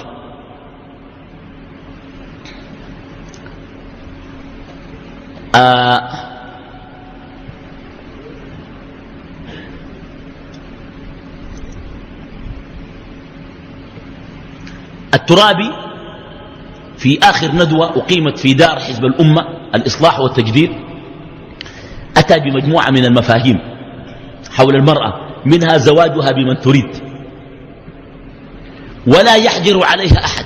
أقول حتى الله، حتى رسول الله صلى الله عليه وسلم. كويس. طيب، ثانيا قال بأن شهادتها ليست بنصف شهادة شنو الرجل. ده واضح، ردينا عليه أن الرسول قال ناقصة عقل ودين لأنه شهادته نصف شهادة الرجل. طيب، الترابي وصل المهدي برضو يرى نفس هذا الكلام، شهادة المرأة وشهادة الرجل. الترابي يرى أن المرأة يمكن أن تؤم الرجال. المرأة تؤم شنو؟ تؤم شنو؟ الرجال. يا إخواننا أسمحوا لي، أنا من الأول بديت الكلام عن الترابي بجيب أقواله وبرد عليها. أسمحوا لي أقول في النقطة دي بالذات استدل الترابي بحديث أم ورقة لكنه لم يكن أمينا وإنما كان مدلسا. كان مدلسا. قال تؤم المرأة الرجل بلا حرج، وقال أن حواء لم تخلق من ضلع آدم. حديث أن حواء خلقت من ضلع آدم في الصحيحين من رواية أبو هريرة. الترابي قال حواء ما أخذت من ضلع آدم، بل في حديث في الصحيحين آخر سميت حواء لأنها أخذت من الحي وخلقت منه. في الصحيحين الترابي قال لا، الترابي قال حواء قبل آدم، حواء الأصل وآدم الفرع. والدليل قال شنو؟ قال خلقكم من نفس واحدة، من نفس شنو واحدة. قال النفس الواحدة، ده كلام عجيب. قال وجعل منها زوجها. طبعا دي برضو عنده لا تفسير. بيقول ربنا لما خلق آدم من نفس واحدة. قال واحدة دي كلمة واحدة قال مؤنثة معناها حواء. نفس واحدة، قال ما نفس واحد، نفس واحدة. يا أخوانا واحدة كما قال أهل التفسير جميعا أن واحدة لإفادة الجنس، لإفادة الجنس، ولأنك تتكلم عن النفس، والنفس حتى نفس الرجل ما له مذكر ولا مؤنثة؟ مؤنثة. عن جنس النفس، وجنس النفس مؤنثة. قال ربنا خلق آدم كويس، وبعد ما خلق آدم حواء كانت قاعدة. طبعا يا إخواننا قال الكلام ده كله واضح إن الرسول بيقول خلقت من ضلع أعوج، والتراب بيقول لا ما من ضلع. آدم. كويس. الترابي يرى إنه المرأة أم الرجال، ودي نقطة دار أركز عليها شوية. المرأة أم الرجال، هل المرأة يجوز لها أن تؤم الرجال؟ طيب أنا حكون أمين. الترابي قال كما في حديث أم ورقة، وحديث أم ورقة هي أم ورقة بنت الحارث ابن نوفل الأنصارية رضي الله تعالى عنها، حديثها في سنن أبي داود. قلنا أن مدار الحديث على الوليد بن جميع الزهري أو الزهري، والحديث ضعف، وإن صحح فإنه حسن لغيره. كي الحديث شنو؟ جاء النبي صلى الله عليه وسلم إلى أم ورقة قالت له يا رسول الله إن معي في داري من لا يقرأ القرآن فاجعل لي مسجدا، فجعل لها مؤذنا شيخا كبيرا، وأجاز لها في غير الفرض، ده الحديث ذاته مكتوب كده، في غير شنو؟ الفرض، أن تؤم الرجال.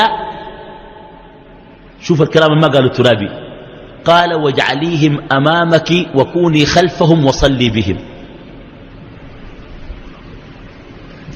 حتى حديث ورقة الضعيف ده الوسد النبي ولو فرضنا إنه صحيح، من العلماء من قال المرأة لا تصلي بالرجال فرض أبدا، ده واحد. اثنين، تصلي بهم النوافل كالتراويح إذا كانت أحفظ، وليس في الرجال من يحفظ القرآن أو يعرفه كلية، لا يعرف القرآن كلية، يعني ما يعرف بالجملة، ما بيعرف أي قرآن. في مرة قاعدة مع ناس بتعرف، هم ما بيعرفوا أي حاجة. كده وريني ده وين ده؟ في دار فور ولا في دار حمر ولا في دار جعل؟ فيها تدار دي، وريني الناس الرجال دي ما في. وبعد ده تصلي كيف؟ قال تصلي شنو؟ خلف وهم شنو؟ وهم أمام. الترابي دي ما جابه، مع انها في الحديث اللي استدل ذاته دي ما جابه، وقد آخذته على هذه المسألة لأنه كنت أرجو أنه يكون أمين وينقل الكلام زي ما هو، زي ما أنا حسنا قلت لكم، ينقلوا زي ما هو، مش يقول كلام عموميات ويقول الدار ممكن تكون دار جعل ودار فور ودار حمر. طيب نجي نرد عليه. أولا حجة الأئمة الأربعة، المسألة ما في خلاف بين الأئمة الأربعة أنه لا يجوز لامرأة أن تؤم الرجال. الدليل الأول أن الصلاة من أمور الولاية، ولن يفلح قوم ولو أمرهم شنو؟ امرأة، بل هي من أجل الولاية. والدليل على أن الصحابة ما اختاروا أبا بكر لولاية الحكم والخلافة إلا بعد أن قدم في شنو؟ في الصلاة. اثنين، قول النبي صلى الله عليه وسلم في الصحيحين في صلاة الرجال والنساء في المسجد: خير صفوف الرجال أولها، وشر صفوف الرجال آخرها، وشر صفوف النساء مقتدية بالرجال ما أمة. لا شنو؟ أولها، وخير صفوف النساء شنو؟ آخرها. والأوضح من ذلك حديث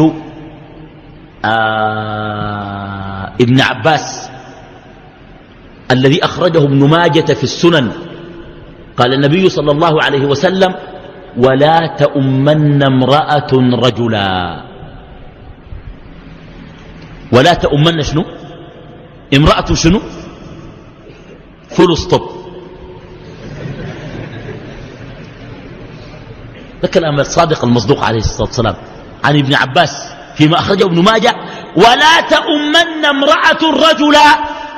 كلام انتهى. تاني زول ما بقبل من زول كان بقى مفكر قدر الليل وباكر تاني يزيل على الرسول كلمة. الرسول قال مرة تؤم راجل ما في. بعد ده لما أمهات المؤمنين قال لك لم يحصل ابن حزم أن أمت امرأة رجالا منذ عهد النبي حتى الآن إلا أمينة داود في صالة كنيسة في أمريكا.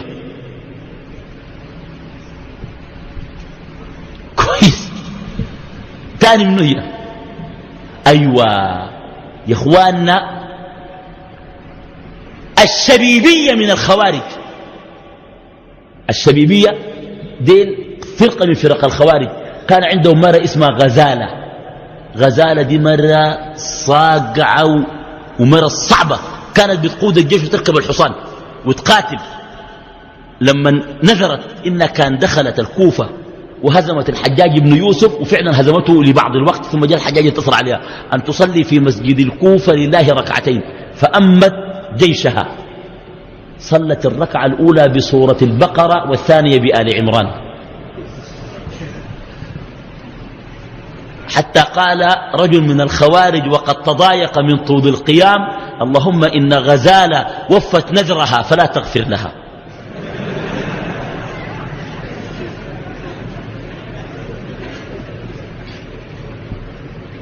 وبالتالي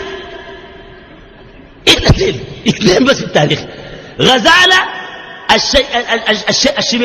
الشبيبية وأمينة داوود الأمريكية، بس تاني ما في أصلا. أمهات المؤمنين ما كانوا أحفظ لما قدموا. بل في حديث ريطة الحنفية، والحديث الآخر حديث حجيرة الذي نقله عمار الدهني، ريطة قالت أن عائشة أمت نساء. أمت عائشة شنو؟ نساء صرف، دي ريطة.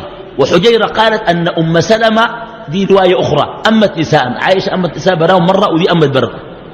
قالت: فكانت تصلي بنا وتقف في وسطنا. يعني المرأة كان أمت نسوان بس في داخلية نسوان، الداخلية مقفولة فيها نسوان بس، والجامع نسوان، وصلت بهم مرة ما تقف قدامهم، تقف في نصهم كده. وريني المرة دي أم الرجال كيف. وبعد ده قال الترابي: المرأة تصلي مع الرجال في الصف الأول وداخل المسجد، ما في حاجة اسمها محل النسوان. قال يجيفوا في صف واحد، قال بدون التصاق. يا أخي أنت ما تقول يجيفوا التصاق، أنت مالك ومالك يا أخي؟ بتعملها كيف يعني؟ حسا كان في فرق بين راجل ومرأة واقفين، وأنا لقيت فيها فرقة، وجيت خشيت في النص تزح شوية وتزح شوية، ثاني بعد الالتصاق كيف ثاني؟ قال التصاق. قال يا أخي ليش ده؟ يا أخي يا تقول المرأة تصلي مع الرجال سوا كويس، يا تقول ما تصلي، لكن التصاق شنو؟ جبتها من التصاق. طيب أنا ممكن أقول المرأة تصلي مع الرجال في الجامع بالتصاق، المانع شنو؟ طيب أصوك تجي زول بيفتح على كيفه، ممكن زول يقول تصلي بالتصاق، القدم مع القدم والكتف مع الكتف يستوي الصف. يا أخي ده كلام شنو؟ والله يا أخوان ده كلام غريب ما بجوز يا أخوان. عليك أنا كلام بجوز شو الكلام ده كيف يا أخي؟ المرأة إذا صلت المرأة بالنساء فقط تقف في وسطهن، تقف المرأة في وسط النساء ولا تتقدم على النساء. ثم أنا أقول للترابي: نريد أن نطبق هذا الكلام. انت عارف الترابي يقول كلام ما بيتطبق عمليا. من الفجر ده الرجال نصلي يصلوا سوريني في الجامعة بيصلي فيه الترابي، خليه يعمل الكلام ده. ما ممكن يا اخواننا، عمليا ما ممكن. يا اخي اذا كان النسوان بيصلوا براهم والرجال بيصلوا براهم، الرسول جعل باب كما في حديث ام سلمة في البخاري، قال: هذا باب النساء. جعل باب خاص شنو؟ قال: حتى لا يختلطن بالرجال عندما يخرجوا من الصلاة. لما انتهوا من الصلاة في الباب عشان ما يتلاقوا، توقفهم مع بعض في الصلاة. ده كلام شنو؟ الرسول لم يقول كده يا خلي ده. أقول لك حاجة، حديث البخاري قال أنس بن مالك: أتى النبي صلى الله عليه وسلم إلى بيتنا فأمني وأم أمي معي. أمه أم سليم. أم سليم الرسول صلى بهم كلهم، الشافع منه وأمه في بيت ناس أنس. الحصل شنو؟ أشاوريك الرد على الترابي من السنة في البخاري. قال أنس: فوقف النبي ووقفت ويتيم لنا خلفه، ووقفت أمي خلفنا. أنس كان وقفت ولا الرسول مباشرة، ممكن تقف جنب اليتيم شافع ما في مشكلة، وممكن تقف جنب جناها الولدته ما في مشكلة. بعد الرسول وقفه برا. رأي شنو؟ قال تصلي مع الرجال في الصف الأول، ما بيصلي. أكلمك طالما ده حديث البخاري ده موجود، ما بيصلي في الصف الأول. بل قالت أم سلمة كان النبي عليه الصلاة والسلام إذا فرغ من الصلاة أجلس الرجال للذكر كيما ينصرف النساء أو تنصرف النساء، فلا يختلط الرجال معهن في الباب على الأبواب. وبالتالي هذا الكلام مردود عليه. طيب الخلاصة، خلاصة هذه المحاضرة في 5 خلاصات. دي نهاية المحاضرة الآن. طيب الخلاصة الأولى: الترابي ينتمي إلى المدرسة العقلية، مدرسة المعتزلة القديمة، ولم يأتي بجديد. ثانيا: آراؤه التي قالها الآن صدع بها الترابي قبل عشرات السنين، نفس الآراء اللي قالها الآن، لكن أنا ما أعرف، حتى الآن الآراء أحدثت ضجة ليه؟ ده الاحتمالين: الاحتمال إنه الإعلام سلط عليها الأضواء باعتبار أن الترابي عنده عداء مع الحكومة فتأخذ منحى سياسي، أو الناس وعت، ما هو في كتابه الحركة الإسلامية الكسب المنهج التطور، قال المجتمع ماله جاهل، وهذا من حسن حظه هو. وبالتالي نفس الأفكار دي زواج المسلمة وإنه أهل الكتاب والملة الإبراهيمية وإنكار الأحاديث وعيسى عليه السلام وإمامة المرأة، كل هذه آراء قديمة جدا عند الترابي. ثالثا الخلاصة المهمة: الترابي يخالف النصوص من القرآن والسنة صراحة وبجرأة، وكذلك يخالف الإجماع بجرأة وبخالف صراحة، ظهر جدا من الناي. رابعا: وجوب التصدي له فكريا، وأقل شيء مع أتباعه، لأجل أن يرجعوا من أفكاره هو. خامسا: التجديد لا يعني التمرد على كل قديم وإن كانت أصولا واعتقادا، إنما التجديد يعني إحياء الدين في نفوس الناس، والكتاب والسنة متجددة بروحها وطبيعتها ونصها، وقابلة لكل زمان ومكان. هذه 5 خلاصات. أكون بذلك قد وصلت إلى نهاية هذه المحاضرة، والتي كانت تحت عنوان المتهم الثالث، والترتيب كان على حسب تأثير الفكر وتأثر الناس وأخذ الناس به. أسأل الله تعالى أن يتقبل منا وإياكم أجمعين، وأن يوفقنا وإياكم ما يحبه ويرضى، وأن يتقبل منا وإياكم، وأن يرد الجميع إليه ردا جميلا. ونسأل الله تعالى أن يهدي الترابي، نسأل الله له الهداية، وأن يرجع من أفكاره وأن يتوب منها، نسأل الله أن يهديه. وبارك الله فيكم، والسلام عليكم ورحمة الله وبركاته. والصلاة والسلام على رسول الله وعلى آله وصحبه ومن والاه. سبحان الله، يعني وردت تقريبا الآن يعني عدد الأسئلة التي عندي 1 2 3 4 5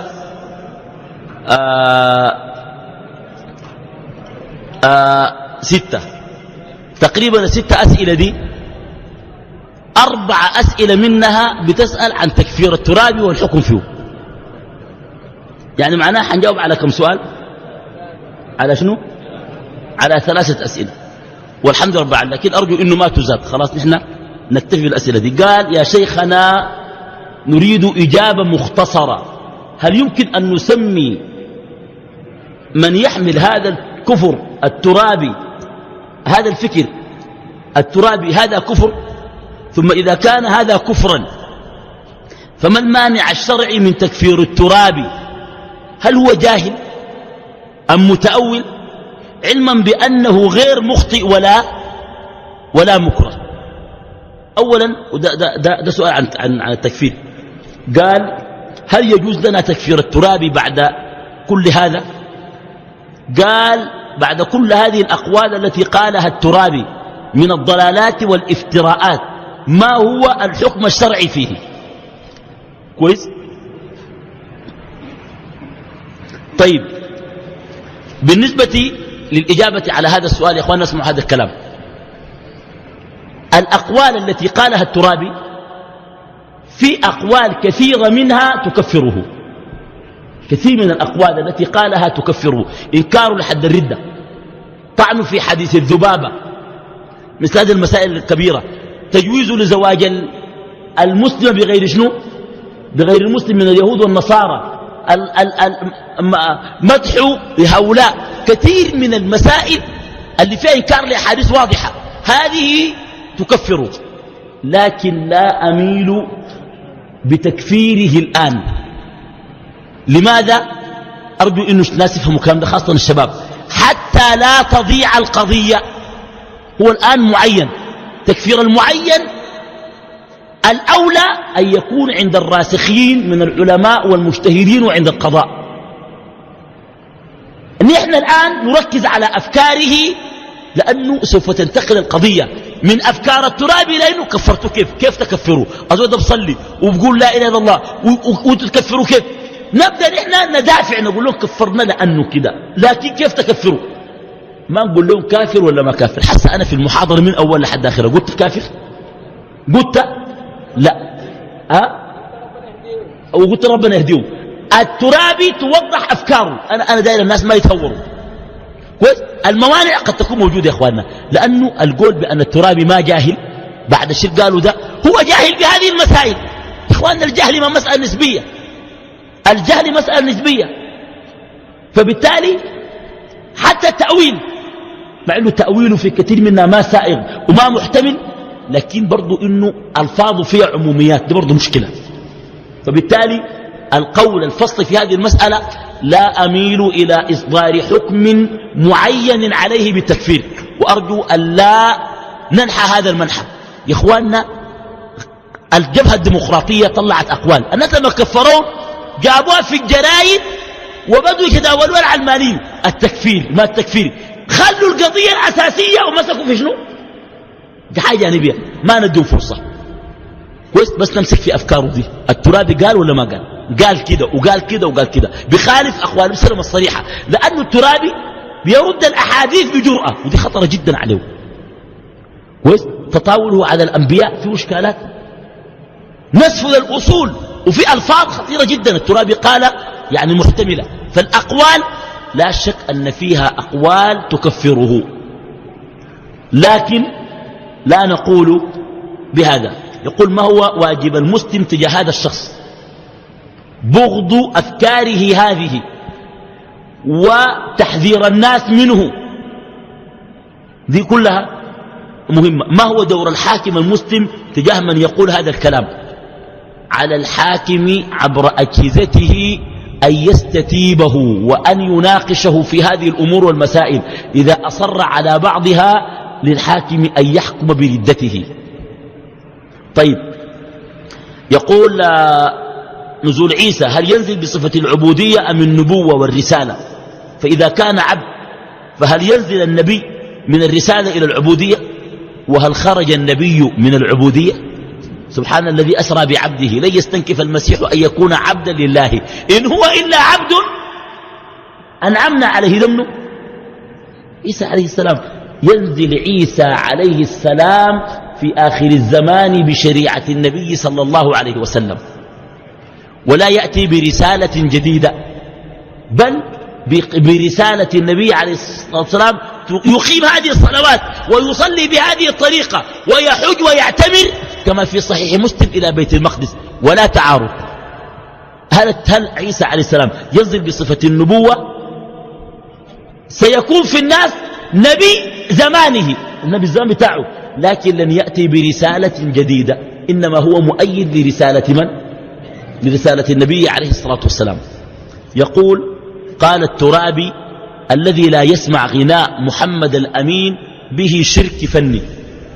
هو فيما أعلم المقولة لم تنسب إلى الترابي، لعلها لبعض تلاميذ الترابي في جريدة ألوان كان ذكروا هذا الكلام. يقول الترابي ليس في الجنة حور عين إلا نساء الدنيا، هذا أيضا من أقواله كويس، وهي أيضا من الأقوال الخاطئة الضالة المنحرفة لأنها تخالف ظاهر القرآن. حور عين كأمثال اللؤلؤ المكنون، مكنون معناها ما تهبش، لم يطمثهن إنس قبلهم ولا جان، يعني نساء ما جرى عليهن الحيض، وبالتالي ولم يطمثهن إنس قبلهم ولا جان. لو نسوان الدنيا دين كيف ما طمسهن إنس وجان؟ قال دين نساء ما طمسهن إنس ولا جان. والله يا إخواننا أنا لما يقول لك الترابي حافظ القرآن، الآيات دي مرت عليه ولا ما مرت عليه؟ حتى دي آية واضحة جدا في الحور العين، لكن لا تعارض بين أن هنالك حور عين خلقهن الله لم يطمسهن إنس ولا جان، وأن هنالك نساء الجنة الدنيا اللائي يدخلن الجنة يجعلهن الله كالحور العين في الجنة بقوله إنا أنشأناهن إنشاء فجعلناهن أبكارا. فلا تعارض في هذه المسألة، والله أعلم، وصلى الله وسلم وبارك على نبينا محمد آله وصحبه وسلم.